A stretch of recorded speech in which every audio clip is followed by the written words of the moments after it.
তার জীবনের পবিত্রতা ছিল বড় সম্পদ। মার জীবন যদি পবিত্র না হয়, মা যদি আদর্শবান না হয়, মার ভিতরে যদি আল্লাহর ভয় না থাকে, মার ভিতরে ইসলামের আলো না থাকে, ওই মায়ের গর্ভে নেক্সট সন্তান আসবে আশা করা যায় না। আগে মা বোনরা গর্ভবতী বাচ্চাকে পেটে নিয়ে সংসারে কত কষ্ট, কত কষ্ট। ওই মানে এখন তো চাল কিনে খাওয়া, তখন বাড়িতে চাষের কাজ থাকতো না, ঢেকিতে ধান ভাঙতে হতো, এত কষ্টর জীবনে। তারপরেও 5 ওয়াক্ত নামাজ পড়ে গর্ভে বাচ্চা নিয়ে আল্লাহর কাছে কাঁদতো, আল্লাহ আমাকে একটা নেক সন্তান দেন, আল্লাহ আমাকে একটা নেক সন্তান দেন। তাদের দোয়া আল্লাহ কবুল করেছিলেন। অভাবের সংসার ছিল, কিন্তু তাদের পরিবারের সন্তানগুলো আমানতদার ছিল, বলেছিল জমিটা তোকে দিয়ে দেবো তো দিয়ে দেবো। আর এখনকার মানুষ সকালে এক কথা বিকালে এক কথা, 500 টাকা ইমান বিক্রি হয়, কথা ঠিক না বেটি? এক জমি 2-3 বার বিক্রি করে বসে রয়েছে, ফাঁস কাতারে গিয়ে সাদা জামা পরে টক চক চক চক করছে, মনে হবে আল্লাহর ওলি। আগেকার মায়েদের মনে, বাবাদের মনে আল্লাহ একটা ভয় ভীতি ছিল না, কথা ঠিক না বেটি? তারা কোরআন খতম করতো গর্ভে বাচ্চা নিয়ে, আমার পেটে বাচ্চা, আমি এই অবস্থা একবার কোরআন খতম করব। এখন তো আমার মা বোনরা সিরিয়াল খতম করছে, এখন তো আপডেট। সন্তান ভালো হবে কি করে? আমাদের গোড়া ভালো না। কিছু কিছু লেবু আছে দেখবেন উপরটা খুব চকচকে, ভিতরের ওর প্রজাতি, ওর ভিতরে একটা বৈশিষ্ট্য, যত ভালো জায়গায় লাগান ওই জিনিসটার যে টক জাত যদি হয় কি হবে, উপর থেকে যত চকচকে লাগুক ভিতরে স্বাদটা পাল্টাবে না। কিছু কিছু ফল আছে দেখবেন দেখতে ভালো না, কিন্তু খেতে ভালো। বাপজিরা ভাইরা, এখন আমার মা বোনরা ঘরে সিরিয়াল খতম করছে, গর্ভবতী মা মেলা দেখতে যাচ্ছে। আগে মানুষ 2-4 জন নামকর মদখোর থাকতো, মানুষ ঘৃণা করতে, এটা মদখোর। এখন সব ভিতরে ভিতরে ভদ্র মদখোর। কত মদখোর আছে সেটা আপনারা উপর থেকে বুঝতে পারবেন না। এখন আল্লাহ পয়সা দিয়েছে, আগে বিড়ি টানতো, বিড়ি খাতো, এখন সিগারেট খায়, অর্ধেকটা খায় আর অর্ধেকটা ফেলে দেয়। পাশ থেকে একজন বলছে ভাই 2টান মারা যেত, আরে আবার একটা ধরাবো। এখন আপডেট হয়েছে, আমাদের ছেলে মেয়েরা ইংরাজি বাংলা পাইল করে কথা বলছে না, ইংরাজি আর বাংলা শব্দ মিক্স। এখন যাদের দুটো পয়সা হয়েছে এরা আবার একটু আপডেট হয়ে আগে হারিয়া বাংলা খেতে এখন ইংলিশ চালাচ্ছে। আজ আমরা বাবা মা কত অসচেতন, বিশ্বাস করুন, আফসোসের সঙ্গে বলছি, ম্যাক্সিমাম ঘরে ছেলে মেয়েদের বিবাহ সম্বন্ধ পরপরই ছেলে মেয়ের কথা শুধু, এখনো কবুল বলেনি, এখন শরীয়তের দৃষ্টিকোণ থেকে বিবাহ হয়নি। মেয়েটাকে নিয়ে ছেলে চলে যাচ্ছে পরীক্ষা দিতে, কথা মনে বুঝতে পারছেন না, বলছে ওটা কে, বলে আমাদের জামাই, জামাইটা কবুল বলবে তবে তো হবে, কথা মনে বুঝতে পারছেন না। বিবাহের আগে ভালোবাসার সম্পর্ক, এমন রিপোর্ট আছে আগে গর্ভবতী হয়ে গেছে, মান সম্মান বাঁচানোর তাগিদে তাড়াহুড়ো তড়িৎ হয়ে গেলে বিবাহ দিয়ে দিয়েছে। চলছে না চলে না? হ্যাঁ দেন না। একটা ছেলে রাত 10টা-11টার সময় ক্যারাম বোর্ডে দাঁড়িয়ে দাঁড়িয়ে পেশাব করে পানি নেয় না, বিড়ি টেনে সিগারেট টেনে ঘরে ফিরেছে।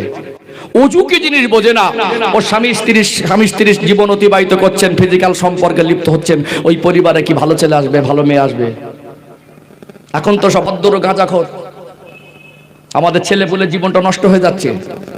এইরকম একদম তরুণ এদেরকে বাবা মা অসচেতন, অসৎসঙ্গ দোষে পড়ে এরা একেবারে গাঁজাখোরে সব টিম তৈরি করে ফেলেছে। চেহারা দেখে বোঝার উপায় নেই, কষ্ট করে 400-500 টাকা রোজগার করছে, তার ভিতর থেকে ওর থেকে গাঁজা খাওয়া টাকাটা আলাদা করে আছে, গাঁজা না খেলে দিন পার হয় না। রাত 12টা, 1টা, 2টো শ্বশুর বাড়ি যাবে, সিগারেটের মধ্যে গাঁজা পাক দিয়ে চলে গেছে। বিশ্বাস করেন আপনারা? ঠিক বলছি না ভুল বলছি? এ তো পাকা গাঁজাখোর। ওখানে গিয়ে একটা মান সম্মান পাবে কি না পাবে, কি পরিস্থিতি হয়। আবার মানে কি বলে, লেবুর পাতা ভালো করে ডোলে চিবিয়ে দেয়, মানে যখন শ্বশুর বাড়ি গেছি মান সম্মানের ব্যাপার তো, ওখানে যদি বুঝতে পারে জামাই গাঁজাখোর, মানে গাঁজা না খেলে দিন পার হবে না। মানে সিগারেটের মধ্যে আগে তো কলকে টানতো, এখন সব আপডেট হয়ে গেছে, ছোট ছোট পুরিয়া সিগারেটের মধ্যে দেয়। শ্বশুর বাড়ি যাচ্ছে বিবাহ করে, এতদিন বাবা মা হওয়ার অপশন ছিল না, এখন শ্বশুর বাড়ি যাচ্ছে সিগারেটের মধ্যে করে গাঁজা পাক দিয়ে নিয়ে যাচ্ছে। গাঁজা খেয়ে আবার লেবু পাতা চিবিয়ে ফেলে দেয় যাতে ধরতে না পারে। কি গো, মানুষকে ফাঁকি দেওয়া যাবে, আল্লাহকে ফাঁকি দেওয়া যাবে? হাকু দেন না।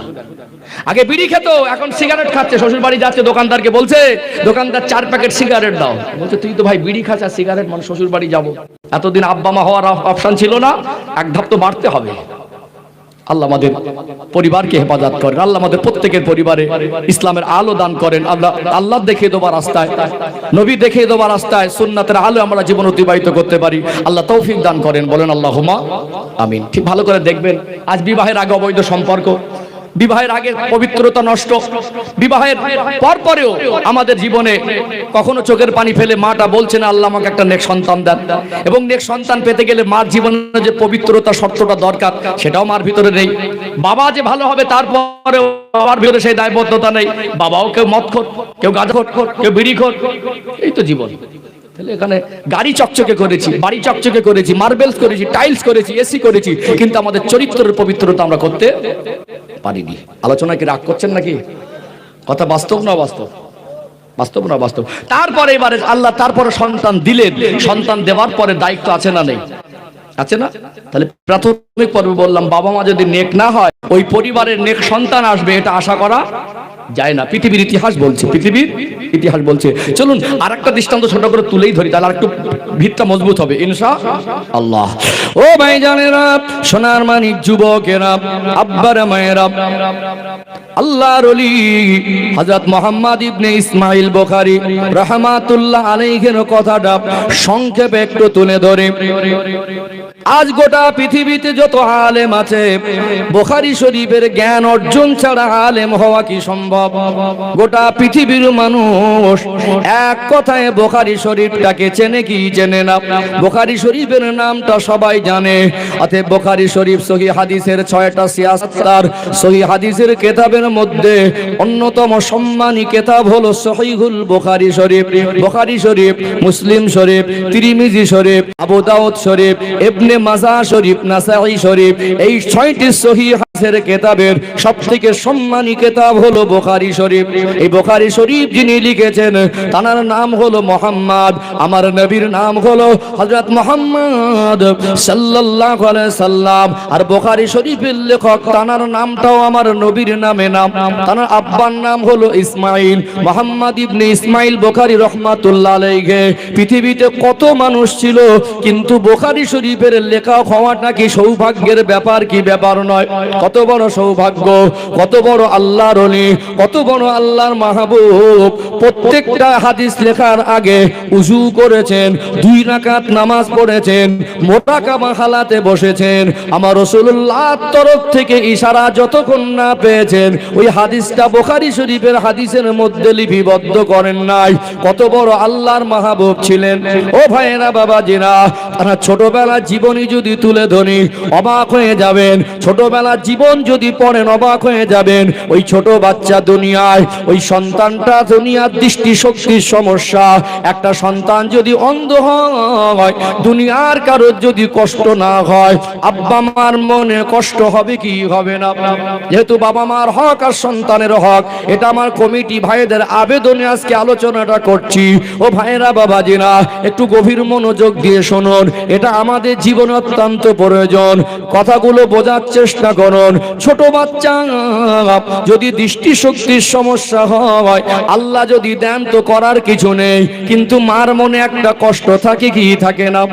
দুনিয়ার মানুষ ঘুমিয়ে যেতেন, আল্লাহর ওলি হযরত ইমাম বুখারী রাহমাতুল্লাহ আলাইহির মা তিনি রাতের বেলা নামাজ আদায় করে শান নামাজ পড়ে ঘুমিয়ে যেতেন। তাহাজ্জুদে রক্তে বিছানা ছেড়ে উঠে পড়তেন। তার মা ছিলেন নেক, মা ছিলেন পর্দানশিনা, মা ছিলেন আল্লাহওয়ালি, মা ছিলেন 5 ওয়াক্ত নামাজি, কোরআন পড়নেওয়ালি। দুনিয়ার মানুষ ঘুমিয়ে যাওয়ার পরে গভীর রাতে তাহাজ্জুদে নামাজ পড়ে আল্লাহ পাকের দরবারে হাত তুলতেন। ও রব্বুল আলামিন, আল্লাহ আপনি আমাকে সন্তান দিলেন, ওই সন্তানটার চোখের দৃষ্টিশক্তির সমস্যা, আমি মায়ের বড় কষ্ট হয়। আল্লাহ আপনার নাম রহমান, আল্লাহ আপনার নাম রহিম, আল্লাহ আপনি কি পারেন না আমার এই ছোট বাচ্চার চোখের জ্যোতিটা ফিরিয়ে দিতে? আল্লাহ পাক আপনি যদি ঈসা আলাইহিস সালামকে বিনা বাপে দুনিয়ায় পাঠাতে পারেন, আল্লাহ পাক আপনি যদি আগুনের মধ্যে হযরত নবী ইব্রাহিম আলাইহিস সালামকে হেফাজতে রাখতে পারেন, আপনি যদি একটা মাছের পেটে আপনার নবী ইউনূস আলাইহিস সালামকে হেফাজতে রাখতে পারেন, আল্লাহ আপনার কাছে তো অসম্ভব কিছু নয়। আপনি আমার বাচ্চার চোখের দৃষ্টিশক্তি কি ফিরিয়ে দিতে পারেন না? আপনার হাবিব দয়ার নবী সোনার জবানে বললেন, বিগয়রি হিজাব, আব্বা জানের দোয়া, আম্মা জানের দোয়া, এত দামি দোয়া, ওই দোয়াটা আল্লাহর কাছে পৌঁছে যায়, কোনো পর্দা থাকে না, বিগয়রি হিজাব, সরাসরি আল্লাহ পাকের দরবারে পৌঁছে যায়। আপনার হাবিব বলেছেন, মায়ের দোয়া সন্তানের জন্য কবুল হয়, আব্বার দোয়া সন্তানের জন্য কবুল হয়। আল্লাহ পাক আপনি কি আমার দোয়াটাকে ফিরিয়ে দেবেন? আমি মা কাঁদি, আল্লাহ আমার বাচ্চার দৃষ্টি শক্তি ফিরিয়ে দেন। ও ভাইরা বাবাজিরা, আজকে আমরা যারা দোয়া করি আমাদের ধৈর্যটা হারিয়ে গেছে না যায় নাই? একবার দুবার দোয়া চেয়ে বলি আল্লাহ কবুল করে না। আল্লাহ যার ডাকটা বেশি ভালোবাসে আল্লাহ তাকে একটু বেশি কষ্ট দেয়, ওই ডাকুক আমাকে কাছে বেশি বেশি চাক। আল্লাহ চাইলে তো এক চান্সে দিয়ে দিতে পারে, পারে না? কিন্তু অনেকদিন চেয়ে চেয়ে চেয়ে চেয়ে একটা মানুষ একসময় পা পিছনে নেয়। আল্লাহ রহমান, আল্লাহ রহিম, আল্লাহ রহমত থেকে নিরাশ হতে নেই। কি হতে নেই? আমরা দানা ফেলে দিয়ে ফল খাবার চেষ্টা করি, গাছটা বেরোবে তবে তো, নাকি বড় হবে তবে তো। দানা ফেলে দিয়ে ফল খাবার চেষ্টা করি, ও দানা থেকে চারা হবে, চারা থেকে গাছ হবে, গাছ থেকে ফুল হবে, তারপরে তো ফল হবে। আমরা ধৈর্য কম। আল্লাহর ওলি হযরত ইমাম বুখারী রাহমাতুল্লাহ আলাইহির মা রাতের বেলা প্রতিনিয়ত কাঁদতেন। আল্লাহর উপরে কতটা আত্মবিশ্বাস ছিল, আল্লাহর কাছে কেঁদে কেঁদে বলতেন, ও দয়াময় আল্লাহ, একবার ফিরিয়ে দেবেন, দুইবার ফিরিয়ে দেবেন, 100 বার ফিরিয়ে দেবেন, 1000 বার যদি আপনি আমায় ফিরিয়ে দেন, আমি ইমাম বুখারীর মা রহমতের দরবার থেকে আমি মুখটা ফিরিয়ে নেব না। 1000 বার যদি আপনি আমায় ফিরিয়ে দেন, আমি আবার বলবো আল্লাহ আপনি রহমান, আপনি দয়ার সাগর, আল্লাহ আপনি আমার বাচ্চার চোখের দৃষ্টি শক্তি ফিরিয়ে দেন। আল্লাহ আপনি ছাড়া আর কেউ ওই চোখের দৃষ্টি শক্তি ফিরিয়ে দিতে পারবে না। একটা মানুষের চোখের দৃষ্টি শক্তির সমস্যা হলে ডক্টরকে বলবেন আমি চশমা নেব না, চোখের জ্যোতি ফিরিয়ে দেন। ডক্টরের কি ক্ষমতা আছে? চশমা দিতে পারে, চোখের জ্যোতি ফিরিয়ে দিতে পারে না। আমার আল্লাহ চাইলে ওটা পারবে কি পারবে না? মার চোখের পানিটা আল্লাহর কাছে পছন্দ হয়ে গেল, মা দোয়াটা আল্লাহ কবুল করে নিয়ে ওই ছোট বাচ্চার চোখের জ্যোতিটাকে আমার আল্লাহ ফিরিয়ে দিয়েছিলেন। জোরে বলেন না। আর এই দেখবে বন্ধন ব্যাংকের ওই লোনের গ্রুপের হেড, ওই মার দোয়া মনে হয় তাড়াতাড়ি কবুল হবে নাকি? কথা মনে বুঝতে পারছেন না। কিছু কিছু মা বোন আছে এত হায়া লজ্জা কমে গেছে, সাবালক ছেলে, ওই ছেলের সামনে পেটে পিঠে কাপড় থাকে না। কি গো, ঠিক বলছি না ভুল বলছি? একটা ঘরে সাবালক ছেলে আছে, যে ছেলেটা 14-15 বছর বয়স, তার সামনে মার অন্তত একটু আদর থাকবে কি থাকবে না? পেট পিঠ সব দেখা যায়। এখন তো আবার মডার্ন আর ফ্যাশনগিরি দেখাতে গিয়ে পর্দার বিধানটাকে সীমালঙ্ঘন করে আজ বিয়ে বাড়ির চিত্রগুলো দেখবেন, বিয়ে বাড়ির মজ্জাত্রী সব 50-50 হয়ে গেছে। মহিলা পুরুষ সাজসজ্জা দেখে মনে হবে না যে পুরুষ মানুষের বিয়ে, মানে মনে হবে না যেটা মুসলমানের ঘরের বিয়ে। এখন তো আগে তো ঘরে টুকটাক গান বাজনা নাচানাচি হতো, হুজুররা প্রতিবাদ করে, ইমাম মসজিদে জুমার দিন কায়দা করে বলে মান সম্মান বাঁচানোর তাগিদে ঘরে গান বাজায় না, বাড়িতে গান বাজানো বন্ধ, গাড়িতে গান বাজানো বন্ধ হয়নি। হয়েছে কি? বাড়িতে বন্ধ হয়েছে, গাড়িতে হয়নি। আমাদের আদব নেই, আল্লাহর সঙ্গে আমাদের সম্পর্ক ঠিক নেই, আল্লাহ সন্তুষ্ট অর্জন করতে পারিনি। একটা মা চোখের পানি ফেলে দোয়া করেছে, ওই দোয়া কবুল করে আল্লাহ বাচ্চাকে শুধু চোখের জ্যোতি ফিরিয়ে দেয়নি, আল্লাহ তাকে ইমাম বুখারী বানিয়ে দিয়েছে। জোরে বলবেন না। কদিন দোয়া করেছেন? আমরা তো সব বদদোয়া করতে পারি, আমরা বাবা মা বদদোয়া করতে পারি, দোয়া কদিন করেছেন? আল্লাহ আমাদের বোঝার তৌফিক দান করেন। আমরা বদদোয়ায় সব এক্সপার্ট। বদদোয়ায় এরকম আঁচল পেতে বদদোয়া করে, এরকম আঁচল ধরে বদদোয়া করে। বদদোয়া কেন করছেন? খারাপ কাজ করছেন, ছেলেটার হক আদায় করেননি, ক্ষতি করেছেন। আমি আগে আসবো আলোচনায়। আমরা বাবা মা সন্তানের জন্য উচিত তাদেরকে দোয়া করা। আজকে বিশ্বাস করুন, আমি আমার জায়গা থেকে বলি, একটা সন্তানকে আলেম করব বললেই হয় না। বললে কি হয়? একটা সন্তানকে আলেম করব বললে হয় না। আমি গুজরাটে পড়াশোনা করেছি, আমি দেখেছি গুজরাটে সব ধনী মানুষ তখন বলতো হুজুর আমার ছেলে যা লাগে তাই দেবো, ছেলেটাকে আলেম করে দিতে হবে। হয়নি, পিছলে গেছে। বিহারের থেকে কিছু ছেলে আসতো, একটা কম্বল 1 ফিট বিছাতো, 1 ফিট গায়ে দিত। সারা বছর মাদ্রাসার পরিকাঠামো তো উন্নত ছিল, জুতো ছাড়াও চলে যেত। আমার বাড়ি থেকে যাবার সময় আব্বাজান আম্মাজান যাতে ঠান্ডায় কষ্ট না পায়, বছরে একবার বাড়ি আসতাম, সবটা গুছিয়ে দিত। ওখানে দেখতাম আমাদের কম্বল জামা সোয়েটার সব আছে, ছেলেগুলো ঠান্ডা ঠক ঠক করে কাঁপতো, জুতো কেনার পয়সা থাকতো না, একটা কম্বল এক পিঠ বেচানো এক পিঠ ঘুমানো। আল্লাহ তাদের বড় বড় আলেম করেছে। আজকে কোরআনের বরকতে কেউ কেউ কাতারে সৌদি আরবে ইমামতি আর মুয়াজ্জিনগিরি করছে। এটা কিসের বরকত? কথা বোঝা যায়নি। এখন মনে মনে করি জীবনে অনেক জানাজা পড়েছি, অনেক মানুষের জানাজা হাজির হয়েছি, আমারও তো একদিন জানাজা হবে। আমার ছেলেকে যদি আল্লাহর কাছে দোয়া করি, আল্লাহ একটা ছেলেকে যদি আলেম করতে পারি, এই দোয়া করতে পারি আল্লাহ আমার সন্তানকে আপনি আলেমদের অন্তর্ভুক্ত করে নেন। এখন বলি আল্লাহ আমার ছেলেদের, ভাইপোদের, ভাতিজাদের, ভাগনাদের, আল্লাহ আমার পরিবার বংশধরের মধ্যে হাক্কানি আলেম দেন। কি গো, দরকার আছে না? দরকার আছে না? তাহলে আমরা সন্তানের জন্য দোয়া কজন চেয়েছি বলেন তো? এই দোয়া চাওয়ার সময় মসজিদেই চাইনি, এক সপ্তাহ উজুই করিনি, এক সপ্তাহ একবার দরুদ শরীফ পড়িনি, এক সপ্তাহ একবার জবান থেকে আল্লাহই বলিনি। এত ব্যস্ত হয়ে গেছি আমরা, আল্লাহর সঙ্গে আমাদের সম্পর্ক করার সময় হয় না। গাছের ফল নাকি বলে দিলাম, হয়ে গেল। ভিত তৈরি করেন, ভালো জাতের ফল যদি হয় আর মাটি যদি ভালো হয় হবে। ঠিক বলছি না ভুল বলছি? ইমাম বুখারী হুজুরের জীবনী পড়ে দেখবেন, অন্ধ বাচ্চাটাও আল্লাহ শুধু তার মার একটা অবদান, তার মার চোখের পানি, তার মার জীবনের পবিত্রতা, আর তার মার জীবনের আল্লাহ ওয়ালি, আল্লাহ সন্তুষ্ট জীবন, আল্লাহর কাছে এত কান্না কেঁদেছে, আল্লাহ শুধু চোখের জ্যোতি।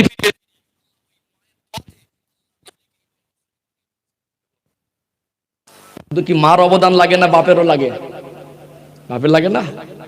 এখন তো আমাদের, আমি হুজুর আমারও সংসারে কতটা হারাম আর হালাল বুকে হাত দিয়ে বলতে পারবো না 100% হালাল, তবে একটা হারাম থেকে বাঁচার চেষ্টা করা আর একটা প্রকাশ্যে হারাম গ্রহণ করা, দুটোর মধ্যে পার্থক্য আছে না নেই? আছে না? ইমাম বুখারী হুজুরের মায়ের দোয়া কবুল হওয়ার পিছনে বাবারও অবদান ছিল। চলুন তার বাবার কথাটা সংক্ষেপে বলে দেই, দরকার আছে না? আলোচনা বুঝতে পারছেন তো? বুঝতে পারছেন? ও ভাই জানেরা, সোনার মানিক যুবকেরা, আব্বারা মায়েরা, আল্লাহর ওলি হযরত ইমাম বুখারী রাহমাতুল্লাহ আলাইহির মায়ের দোয়া আল্লাহ কবুল করে নিয়ে তানার চোখের জ্যোতিটা ফিরিয়ে দিয়েছিলেন। কিন্তু তানার আব্বার জীবনটাও দেখবেন, তানার আব্বার জীবনে কতটা আল্লাহর ভয় ছিল, কতটা আল্লাহ রসুলের ভালোবাসা অর্জন করেছিলেন। তিনি মস্ত বড় আল্লাহর মাহবুব বান্দা ছিলেন। মুমূর্ষ অবস্থা, ইন্তেকালের আগে অসুস্থ হয়ে গেলেন, বিছানা সজ্জা হয়ে গেলেন। আল্লাহর ওলি হযরত ইমাম বুখারী রাহমাতুল্লাহ আলাইহির আব্বা অসুস্থ, এই খবরটা আত্মীয় স্বজনের কাছে যাওয়ার পরে আত্মীয় ভোজন হিসাবে শেষবারের মতো মানুষটাকে দেখতে যায় কি যায় না?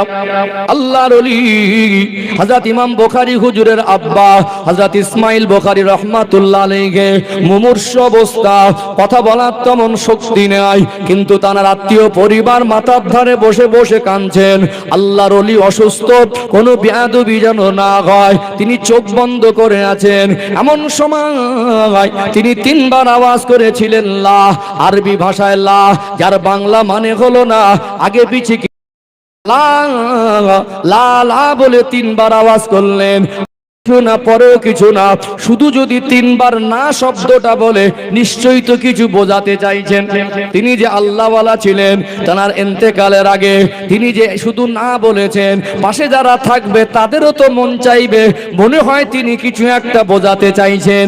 তাহলে তিনি কি বোঝাতে চাইছেন জানার আগ্রহ হবে কি হবে না?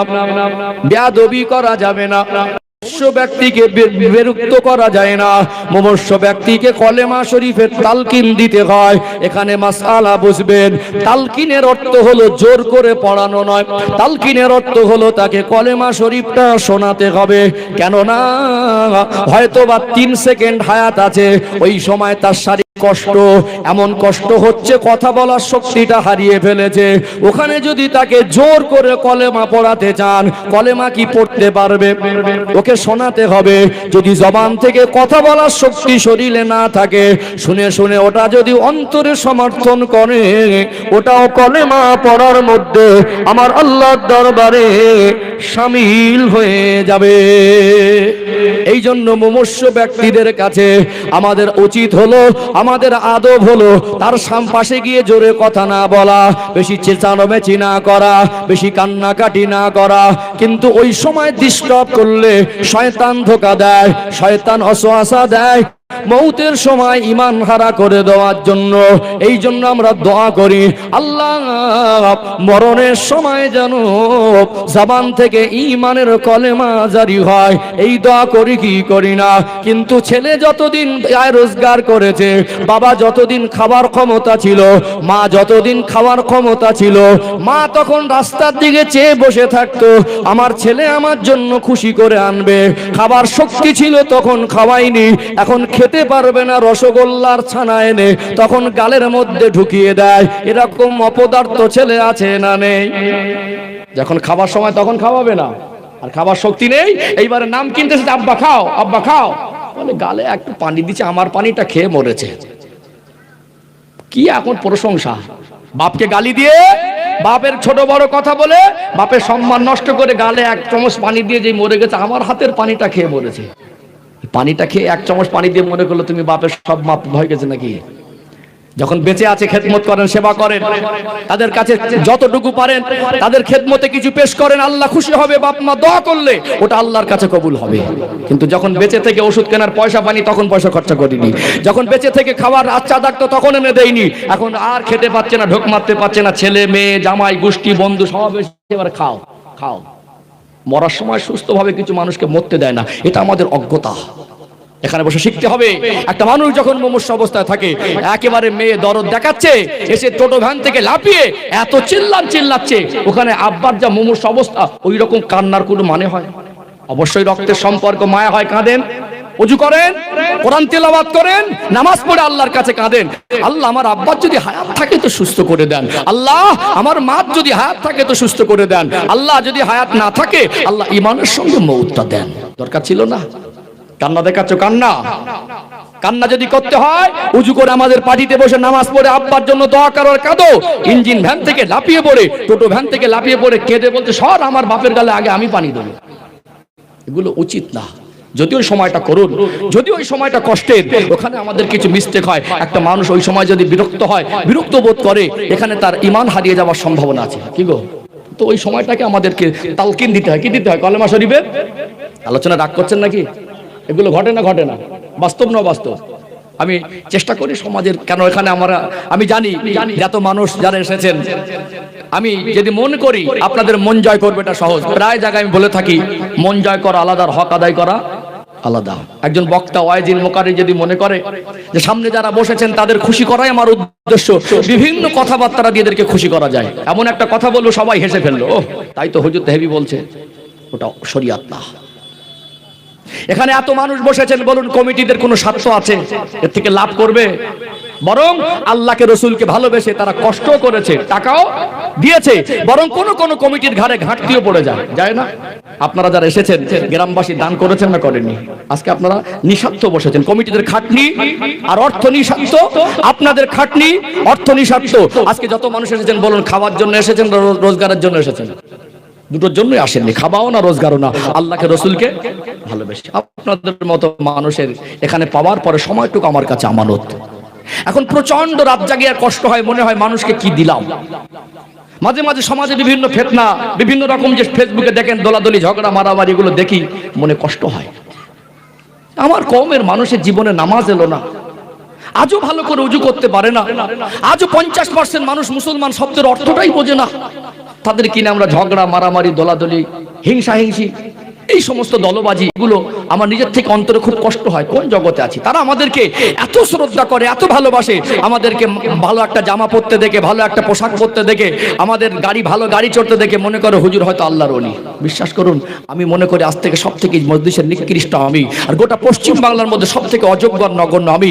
বক্তা হতে গেলে যে পড়াশোনার যে তাকওয়া লাগে সেটা আমার ভিতরে সেই জ্ঞান নেই। তবু আল্লাহ যতটুকু বলায় চেষ্টা করি, আমার কওম একদিন আমিও চলে যাব, কিন্তু আমার অবদান, আমার দুটো কথা কোরআনের বাণী যেন আল্লাহর জন্য পৌঁছানো হয়, আপনাদের মন জয় করার জন্য বলিনি। আমি মাঝে মাঝে বলি আমার মজলিস থেকে কেউ উঠে গেলে এখন করে আমার কষ্ট হয় না, কারণ আমি কোরআনের বাণী যদি বলি, হাদিসের কথা বলি, যদি ইসলাম ধর্মের কথা যদি বলি, এখানে যদি শরিয়াতের মোতাবেক কথা হয়, এর থেকে ভালো কথা আমার কাছে আর কিছু নেই। আছে কি? পৃথিবীতে সব থেকে নিকৃষ্ট মানুষগুলোর কাছে নবী কোরআন নিয়ে দিনের দাওয়াত দিয়েছেন। আল্লাহ রাসূলের উত্তম আদর্শ কোরআনের বাণীর মাধ্যমে আল্লাহ তাদের কঠোর দিলটাকে নরম করে দিয়েছেন। বলুন না সুবহানাল্লাহ। আমরা যদি সেই স্বচ্ছ মন নিয়ে একটা মানুষকে বুকে জড়িয়ে ধরে ভালোবেসে তার ভুলটা ধরিয়ে দিতে পারি, তার জন্য দোয়া করতে পারি, আল্লাহ চায় তো একদিন হেদায়েত হবে। হেদায়েতের মালিক তো আমি না। কথা ঠিক বলছি না ভুল বলছি? এই জন্য কখনো আলেমরা কোনো কথা বলে কাউকে আঘাত দেওয়া বা কষ্ট দেওয়ার জন্য নয়। আমি 2 ঘন্টার মেহমান, কেন কষ্ট দেবো? কথা কি বুঝতে পারছেন? এই কথাগুলো একটা মানুষ যখন সত্যি যখন মুমূর্ষ অবস্থায় থাকে তখন ঘুরিয়ে কেউ বললো আমার আব্বার মরণের সময় কষ্ট দেখে আমার পানি উঠছিল, হুজুর আপনি কি বুঝবেন? আমি তো মানুষ, আমিও কি বুঝিনি? কষ্ট হোক, কান্না আসুক, খেদমত করেন, একটু গালে পানি দিতে হয় দেন, তার মানে ওখানে বিরক্তি করা না, ওখানেই চেঁচিয়ে কাঁদতে হবে এমন নয়। মুখ বন্ধ রেখেও তো কাঁদা যায়, হ্যাঁ দেন না, কাঁদা যায় না? কাঁদতে হবে কার কাছে? কাঁদতে হবে আল্লাহর কাছে। কিন্তু বাপ মার জন্য কি করছেন? ওই যে লাফিয়ে পড়লেন, আপনার পর্দা তো নেই, আপনি তো সেই দিন নামাজও পড়েননি, তাহলে আপনার উচিত ছিল ফজরের নামাজ পড়ে আব্বার জন্য দোয়া করা, আপনার উচিত ছিল কোরআন তেলাওয়াত করে আব্বার জন্য দোয়া করা, আপনার উচিত ছিল তাহাজ্জুদে রক্তে উঠে আব্বার জন্য সুস্থতার জন্য দোয়া করা। আমরা সেই দোয়াগুলো করিনি। আমাদের কিছু নিয়ম পদ্ধতি উল্টো হয়ে যায়। মরণের সময় খাও খাও, সবাই গালে খাবার দেওয়ার জন্য ব্যতিব্যস্ত হই। এগুলো থেকে আমরা সাবধান হব, বলেন ইনশাআল্লাহ। বুঝতে পারছেন আলোচনা? মনে আছে কোথায় ছেড়েছি? ইমাম বুখারী হুজুর আব্বা অসুস্থ, মনে আছে তো? ও ভাই জানেরা, সোনার মানিক যুবকেরা, আব্বার মায়েরা, আল্লাহর ওলি হযরত ইমাম বুখারী রাহমাতুল্লাহ আলাইহির আব্বা জান হযরত ইসমাইল বুখারী রাহমাতুল্লাহ আলাইহি অসুস্থ, মুমূর্ষ অবস্থা, আত্মীয় ভক্ত মুরিদান মুহিব্বিন ঘিরে আছে, তানার কাছে কেউ বিরক্তি করছেন না। তিনি শুধু 3 বার আওয়াজ করেছিলেন না। মনটা চাইছিল হুজুর শুধু না বলেছেন, নিশ্চয়ই আগে পিছে তো কিছু আছে, জানতে মন চাইবে কি চাইবে না। বেশ কিছুটা সময় অতিবাহিত হয়ে গেল। আল্লাহর ওলি হযরত ইসমাইল বুখারী রাহমাতুল্লাহ আলাইহি চোখটা খুলে দেখলেন আত্মীয় পরিবার মাথার ধারে বসে বসে কাঁদছেন। আদবে জিজ্ঞাসা করা হলো, ও আল্লাহর ওলি, বেশ কিছুক্ষণ আগে আপনি শুধু 3 বার আওয়াজ করেছেন না, হয়তোবা তিনি কিছু বোঝাতে চাইছিলেন, আমাদের কোনো নসিহত করতে চাইছিলেন, আমাদের কোনো কথা হয়তো বলে যেতে চাইছিলেন, ওটা কি একটু জানিয়ে দেবেন? ওই সময় তিনি বলেছিলেন, আমি মুমূর্ষ থাকা অবস্থায় আমার মনে হলো আমার জীবনটা একদিন শেষ হয়ে যাবে, আমার আল্লাহ কখন ডাকবেন। আজ যদি এই মুহূর্তে আমার আল্লাহ মওত দেন, তাহলে আমার এই জীবনে আমি যা করেছি টোটাল এই জীবনের হিসাব দেওয়ার জন্য আল্লাহর সামনে দাঁড়াতে হবে। বলুন তো আল্লাহর সামনে দাঁড়াতে হবে কি হবে না? মুমূর্ষ অবস্থায় তিনি ভাবতে ভাবতে তার আখিরাতের দিবসের কথাটা মনে করেছিলেন, তিনি হিসাব দেবেন সেই কথাটা তিনি মনে করছিলেন।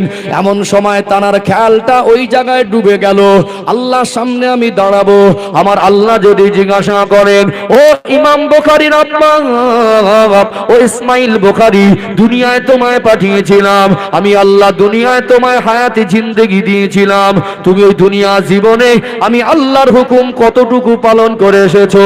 ওই দিন আল্লাহকে বলবো নামাজ পড়েছিলাম, রোজা রেখেছিলাম, হজ করেছিলাম, কুরবানি করেছিলাম, দান খায়রাত করেছিলাম, মুরাকাবা মুশাহাদা করেছিলাম। আল্লাহ, আমি যা ইবাদত করেছি আমার জীবনের কোন ইবাদত খাঁটি এটা আমার বলার ক্ষমতা নাই, তবে আল্লাহ আমি গুনাহগার, আপনার কাছে একটা আমল আমি খাঁটি আমল নিয়ে এসেছি।